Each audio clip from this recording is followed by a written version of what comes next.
Hello and welcome back to Eurovision 365 with me, Padraig, and I am from Ireland, Northern Ireland.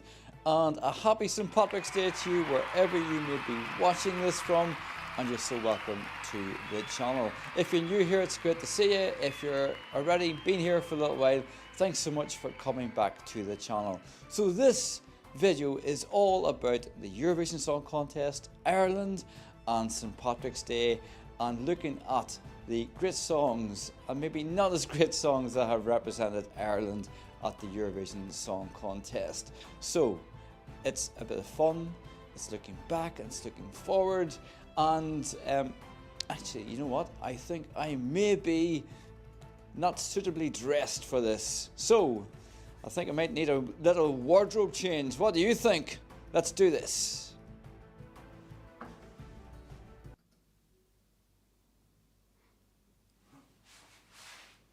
That's more like it, isn't it? But you might be forgiven for thinking I'm dressed up as a tribute act to Pat McGuigan. If you're watching this, you might be asking, who is Pat McGuigan? Stick around and you'll find out. So this is exciting. We're going to look at the history of Ireland at Eurovision. And yeah, let's not wait any longer. Let's have a look at Ireland at the Eurovision Song Contest and my little picks at the Eurovision for Ireland. Don't forget, my own personal top three will be after this, so stick around and I want to hear what your top three are as well. So let's have a look at Ireland at the Eurovision Song Contest.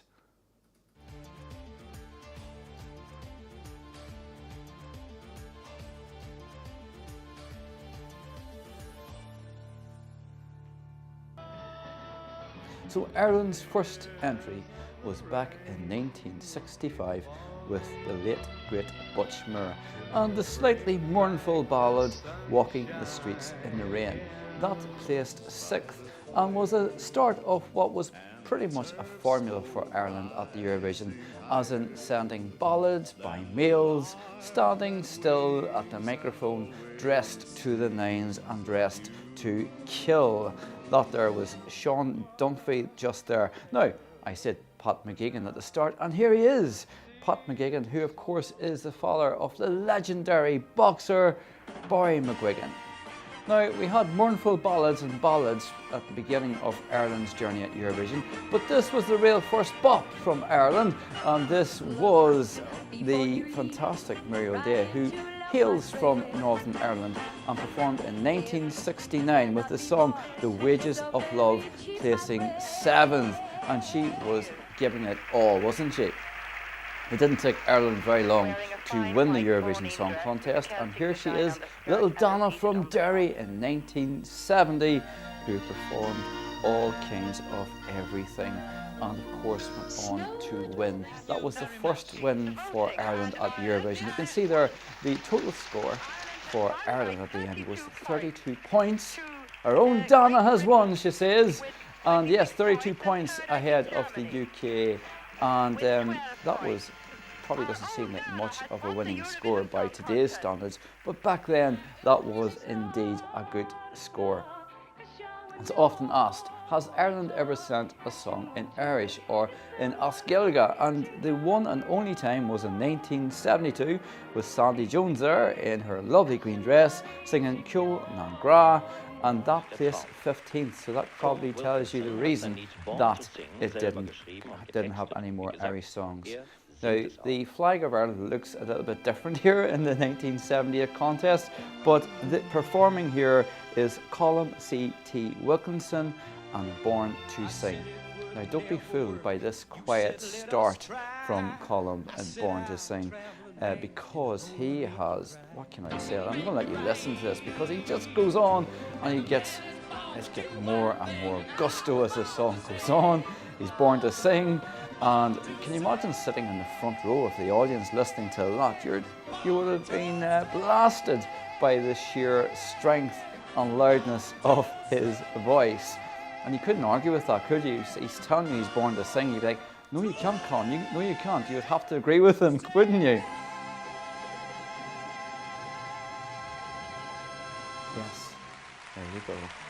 Born to sing. 1980, the new decade started with the fantastic and wonderful Johnny Logan with the song What's Another Year. And of course, he gave Ireland its second win, 10 years after the first one for Donna back in 1970. And that was his winning performance that you can see just then. And as Terry Wogan said, it was an emotional performance.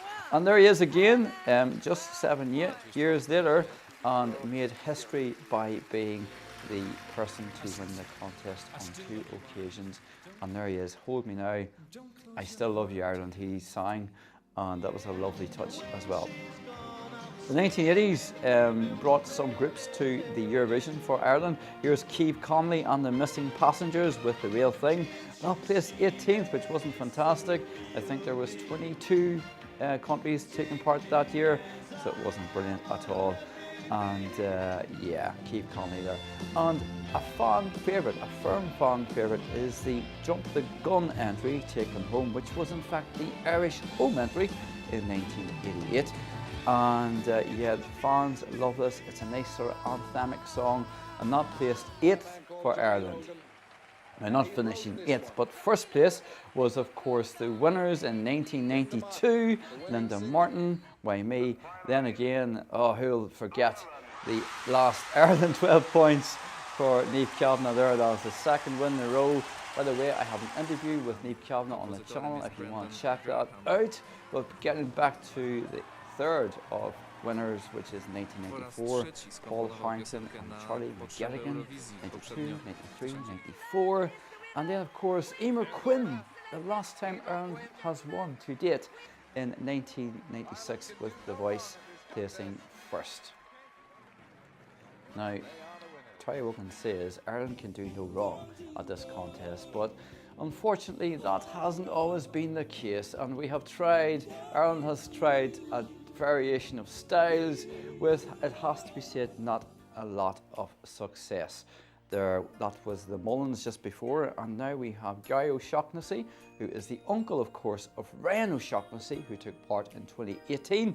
And yeah, it looks like he wants to not be there.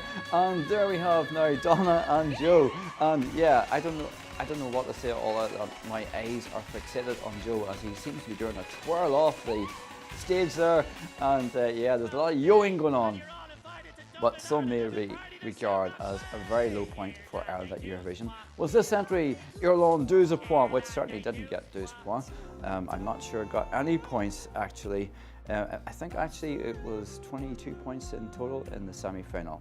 Now moving on, and Ireland is doing, it seems like Ireland is doing what they can to come back at Eurovision. And here is Ryan O'Shaughnessy with a fantastic song. And now we have the latest hope, Brooke Scullion from Derry, another Derry girl just like Donna, and yeah, that's rich. Anyway, enough of that. Here is my top 3 Eurovision songs from Ireland. Let's go. In at number 3 is Ryan Dolan with the fantastic Only Love Survives. This really did very poorly on the night, and I think was so undeserved. A great singing voice, perhaps let down by the sort of staging. And again, number 2, my second favourite song from Ireland is Ryan O'Shaughnessy. It's a beautiful song, fantastically staged. But anyway, let's go for my number 1 song, my all-time number 1 song from Ireland. And who else could it be? What do you think it is? You're about to find out. It's Johnny Logan, of course, and his first winning song back in 1980, What's Another Year, and I just love this song. What's Another Year, he sings, but could it be this year for Ireland yet again with Brooke and her fantastic song, That's Rich? Time will tell. So, that was a little look at Ireland at the Eurovision Song Contest and my top 3 songs from Ireland, of course. You might be wondering, why is Riverdance not here? Of course, that's such a spectacular show and fantastic interval act, which probably deserves a video all of its own. So kudos to them, and a special mention to Riverdance as well. So That was my songs, my little look back at Ireland and my top 3. Now what I would love is for you to let me know what your top 3 songs from Ireland is, what you think, what songs you think should have done better than maybe they did. I'd love to know. You know what to do. You need to let me know in the comments below. And I hope wherever you are watching this from, and especially if you're watching this in Ireland as well, thank you for watching. Thanks for being here. I hope you enjoyed it. And until next time, my Eurovision loving friends, wherever you may be, remember Eurovision 365 is for every day, not just at me. Slán